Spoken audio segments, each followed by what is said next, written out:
नमस्कार प्रेक्षकांनो, स्वर्ग मराठी या चॅनलवर तुमचे मनपूर्वक स्वागत. प्रेमाची गोष्टच्या आजच्या भागामध्ये आपण पाहणार आहोत. लकी रागानेच बाहेर निघून गेलेला असतो आणि म्हणून आता सागरला मुक्ता आणि स्वाती दोघी म्हणत असतात की जरा शांत बसायचं होतं. लकीला राग आला, असं नव्हतं बोलायला हवं. मुक्ताही समजवत असते की सागर तुला इतकं रिॲक्ट व्हायची काहीच गरज नव्हती. एकतर शहानिशा केल्याशिवाय आणि पूर्ण खात्री केल्याशिवाय तुम्ही कशाला म्हणाले त्यांना. लगेच आता इकडे सागर म्हणतो की झालं म्हणजे इतके दिवस आईच फक्त लकीची बाजू घेत होती आणि आता स्वाती तू सुद्धा आणि मुक्ता तू सुद्धा का? म्हणजे मी चुकीचा आहे का? मग इंद्रा म्हणते तसं नाही रे बाळा, मागच्या वेळेला पण तू त्याला ओरडला होता आणि तो असंच घर सोडून बाहेर रागाने निघून गेला, तर त्याचा ॲक्सिडेंट झाला आणि आता सुद्धा तो रागाने बाहेर निघून गेलाय, तेव्हा काळजी वाटते रे मला. मग सागरला काही ते लकीची बाजू घेतलेली पटत नसतं. सागर म्हणतो याच्यापुढे जर लकीला कोणी पैसे दिले ना तर बघा मी काय करेल ते. बिलकुल त्याला पैसे द्यायचे नाही आणि त्याला त्याची चूक कळू द्या. जाऊ दे त्याला बाहेर. सुधारला ना की मग बरं बरं होईल. इकडे सावनी मात्र खूप घाबरलेली असते. ती तिच्या रूममध्ये येते आणि म्हणत असते की बापरे, मी आता जर सागरच्या कचाट्यात सापडली असती ना तर माझं काही खरं नसतं. मला तर याने आज हाकलूनच दिलं असतं. मी थोडक्यात बचावली आहे त्या लकीमुळे. पण आता मला इतकं शांत बसून नाही चालणार. आता तर मला काहीतरी करावंच लागेल. तर दुसरीकडे मुक्ता ही वॉशरूममधून बाहेर आलेली असते आणि आता ती सागरला समजवत असते. मुक्ता सागरला समजवत असते, पण सागर म्हणतो मला ना आता कंटाळा आला त्या लकीचा. एकतर तुम्ही बघताय की लकी आधी काय खोटं बोलतो काय, मुलींबरोबर लफडे करतो काय, खोटे रिझल्ट्स आणतो काय आणि आता तर काय चोरीच करायला लागलाय. मला ना आता खरंच खूप राग येतो त्या लकीचा, कारण आईचा किती मनस्ताप होतो माहिती आहे ना. तेव्हा मुक्ता म्हणते हो मला सगळं कळतंय, पण आपण असं डायरेक्ट नाही म्हणू शकत, कोणावर आरोप नाही ना करू शकत. पण सागर म्हणतो की लकीची चुकी आहे ना. माझी ना खरंच माझी मनस्थिती आता एकदम बिघडली. मला काहीच कळत नाही क्षणाला काय करू. एकतर आपल्याला बाहेर जायचं होतं आणि त्यात घरातलं वातावरण असं झालंय. पण जाऊ द्या, चला आपण एका रेस्टॉरंटमध्ये जाऊया. तयार व्हा बरं तुम्ही अगोदर. आपण आता बाहेर जाऊ म्हणजे माझे डोकं जरा शांत होईल. पण इकडे मुक्ता म्हणत असते की हो का? तुम्ही शांत व्हाल का बाहेर गेल्यावर? मला नाही वाटत. अहो घरातल्यांचा आधार, तुम्ही एक एक क्षमस्व, एक मोठा भाऊ, तर असं घरातील वातावरण डिस्टर्ब असल्यावर बाहेर जाऊन आनंदात होईल हे मला शक्यच वाटत नाही. तेव्हा तुम्ही असा विचार करूच नका की तुम्हाला बाहेर जाऊन शांतता मिळेल. घरातील वातावरण डिस्टर्ब झालेलं कसं चांगलं करता येईल ना, आपण याचा विचार करायला हवा आहे. मग सागर म्हणतो की बरोबर म्हणताय तुम्ही. खरंच बाहेर गेल्यानंतर मला सगळी चिंता घरातलीच लागलेली असेल. तेव्हा मुक्ता म्हणते काय असतं हो बाहेर जाणं, एक्सपेन्सिव्ह कपडे घालायचे, एक्सपेन्सिव्ह ऑर्डर करायचं, काहीतरी एवढं एवढं खायचं आणि गप्पा गोष्टी एवढंच असतं ना. मग एक्सपेन्सिव्ह रेस्टॉरंटमध्ये जाऊन एक्सपेन्सिव्ह खाण्यापेक्षा आपण आता ह्या 4 भिंतींच्या आतमध्ये तुम्ही मला काही मनातल्या गोष्टी शेअर करताय हे माझ्यासाठी खूप महत्त्वाचं आहे. आणि असं समजा ना की 4 भिंतींमध्ये आपण आपल्या रूममध्ये डेटवर आलो आहोत. किती छान वाटते. मला माहिती आहे तुम्ही तुमचं मन मोकळं करताय ते. मग सागरसुद्धा खूप त्याला बरं वाटत असतं की मुक्तामुळे त्याचा मूड जरा ठीकच होत असतो आणि मग सागर प्रेमानेच मुक्ताकडे पाहू लागतो. सागर हा मुक्ताकडे पाहत असतो, पण त्याला त्याची जुनी गोष्ट आठवते, ती म्हणजे सावनी त्याच्याशी कशा प्रकारे भांडणं करायची. सावनीने एक दिवशी सागर ऑफिसमधून आल्या भांडण चालू केलं होतं आणि ती असं म्हणाली होती की तुला माहिती आहे ना संध्याकाळी मला घरी राहायला आवडत नाही. तुला कळत नाही का सागर, अरे बायकोला कसं कसं खुश करायचं याचे तुला सेन्स नाही आहे का? अरे बाहेर जाऊन बघ बायका कशा नवऱ्यांबरोबर फिरतात, मजा मौज करतात आणि तू काय रे मला घर कोंबडीसारखं घरात डांबून ठेवलं आहे का? माझ्या अपेक्षा खूप वेगळ्या होत्या. तू तर भिकारी आहेस. मला ना संध्याकाळ झाली ना की बाहेर जायचं असतं आणि तू संध्याकाळी आला ना की माझं माझं डोकं सटकतं. तुझं तोंड पाहून आहे ना मला खरंच किळस येते. काय लायकी तरी आहे का तुझी? अरे बाहेर जर फिरायला गेलो ना मस्त छान छान कपडे घालून मेकअप करून असं एक्सपेन्सिव्ह एखाद्या हॉटेलमध्ये खाऊ घालणं पिणं राजाराणीसारखं फिरणं याला म्हणतात मौज मजा.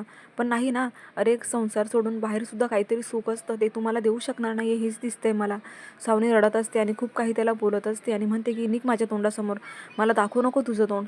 असं काहीतरी अपशब्द बोलून सागरचा अपमान केलेला असतो आणि सावनी म्हणते की आता मला तुझ्याशी एक शब्दसुद्धा बोलायचा नाही आहे. तू जर माझ्या अपेक्षाच पूर्ण करू शकत नाही तर मी तुला का सुख देऊ आणि माझ्याशी बोलायचं नाही. असं म्हणून सावनी ही रागानेच रूममध्ये निघून गेलेली असते. ते क्षण आता सागरला आठवत असतात की कशाप्रकारे सावनी ही भांडायची आणि इकडे मुक्ता मात्र इतकी समजदार की हिने आपल्याच 4 भिंतींच्या आतमध्ये डेटवर आल्यासारखं भासवते आणि तो आता कंपॅरिझन करत असतो की कुठे ती सावनी आणि कुठे ही मुक्ता. त्याला ती गोष्ट ऐकून त्याच्या डोळ्यात थोडंसं पाणी चाललेलं असतं आणि प्रेक्षकांना इकडे मुक्ता म्हणते हॅलो कुठे आहात, ऐकताय ना, असं म्हणून. तुम्हाला जर मी या क्षणाला जर कॉफी बनवून आणली तर कसं वाटेल डेटवर आल्यासारखं? करू का मग तुमच्यासाठी कॉफी, असं मुक्ता म्हणत असते. तर सागर मान डोलत म्हणतो की हो हो करा. लगेच सावनी म्हणते आलेच कॉफी घेऊन. मुक्ता असं म्हणते आणि मुक्ता आता आतमध्ये जाते कॉफी बनवायला. इकडे सागर म्हणतो खरंच मी किती नशीबवान आहे ना की मला मुक्तासारखी बायको मिळाली आहे.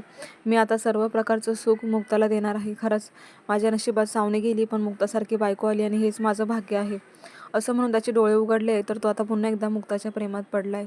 तर दुसरीकडे सावनी ही तिच्या रूममध्ये असते आणि तिच्या मैत्रिणीने तिला कॉल केलेला असतो.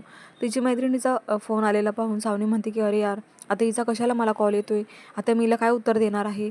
आणि आता मुद्दामून फोन उचलण्याचं टाळत असते. ती विचार करत असते की आता मी हिला काय उत्तर देऊ, माझ्याकडे पैशांची अरेंजमेंटच झालेली नाही आहे.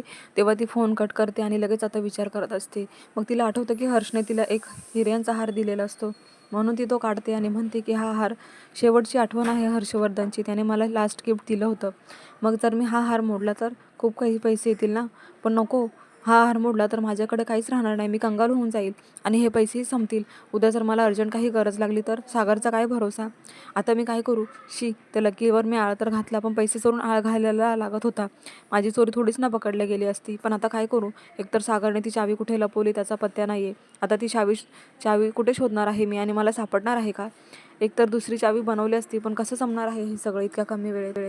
आणि स्वतःशीच बडबड करत असते की त्यांना काय वाटलं मग सागरला की चावी त्याने लपवली म्हणून मला सापडणार नाही.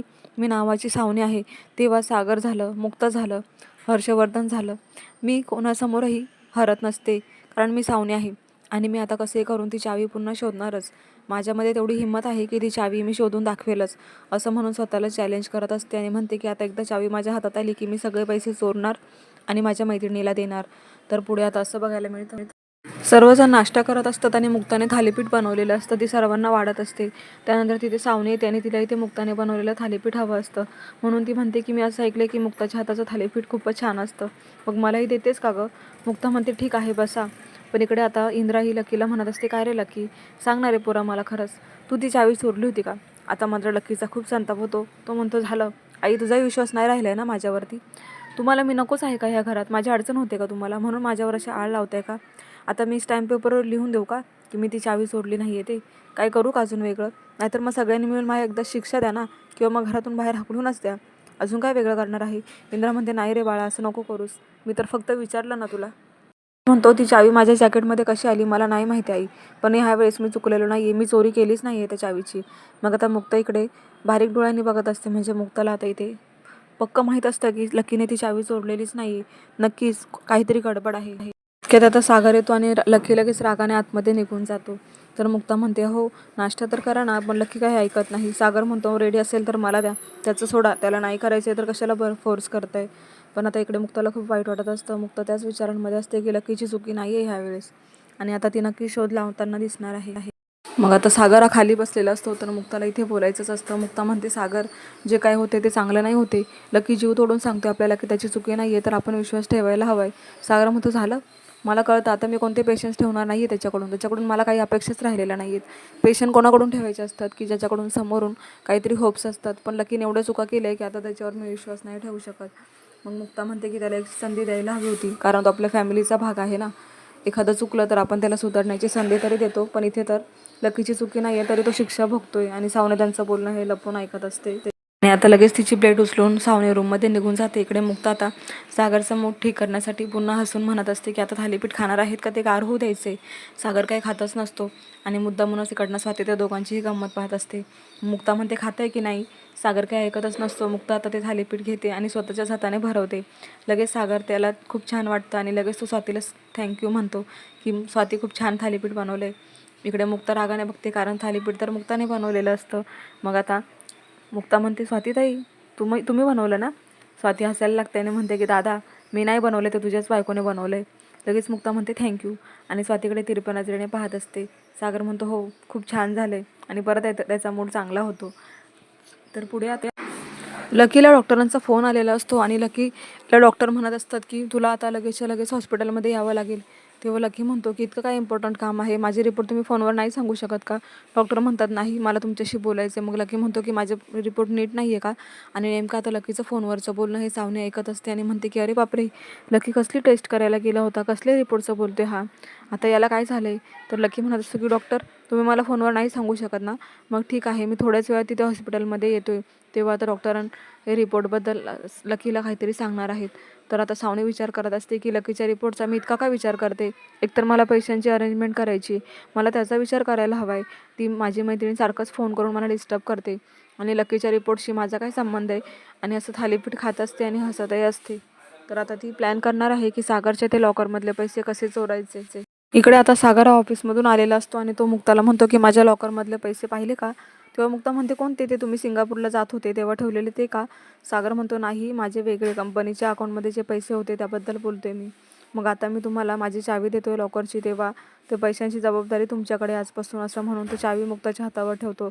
आणि आता सुद्धा सावनी ही लपून त्या दोघांचं बोलणं ऐकते आणि आता तिला कळतं की सागरने ती चावी मुक्ताच्या हातामध्ये दिली आहे आणि तिला खूप असा संताप होत असतो, कारण ही चावी तर मला हवी होती असं ती म्हणत असते. पुढे आता मुक्ताला टेन्शन आलेलं असतं. मुक्ता म्हणते एवढी मोठी जबाबदारी यांनी माझ्यावर दिली आणि सावनी हे सगळं पाहत असते. तर हा भाग इथे संपलेला आहे. पुढील भागामध्ये सागर हा मुक्ताचं खूप कौतुक करत असतो आणि म्हणतो की आज तुमच्यामुळे माझ्या घरातील वातावरण परत एकदा चांगलं झालंय. तर आता लकी हा डॉक्टरांकडे भेटायला गेलेला असतो आणि डॉक्टर त्याला म्हणतात की लकी, तुमच्या रिपोर्टच्या लोअर बॉडी पार्टमध्ये काहीच दिसत नाही आहे, म्हणजे तुम्ही ह्यापुढे बाप कधीच नाही होऊ शकणार. आता मात्र लकीला धक्काच बसतो. तर प्रेक्षकांना पुढे आता सावनीने साबण आणलेला असतो आणि तिच्या रूममध्ये ती चावीचा साचा बनवत असते. तितक्यात आता मुक्ता येते आणि ती पायाने तो साबण ढकलते, पण मुक्ता तो पाहते. मुक्ता म्हणते हे काय? सावनी म्हणते काय? खाली बघा असं मुक्ता म्हणते. तेव्हा सावनीचे डोळेच उघडतात. प्रेक्षकांना लकीला खूप मोठा धक्का बसलाय, तर सावनीची चोरी पकडली गेली. पाहायला विसरू नका प्रेमाची गोष्ट आणि अशाच मालिकांचे अपडेट पाहण्यासाठी चॅनलला नक्की सबस्क्राईब करा. नोटिफिकेशनसाठी बेल आयकॉनवर क्लिक करा. धन्यवाद.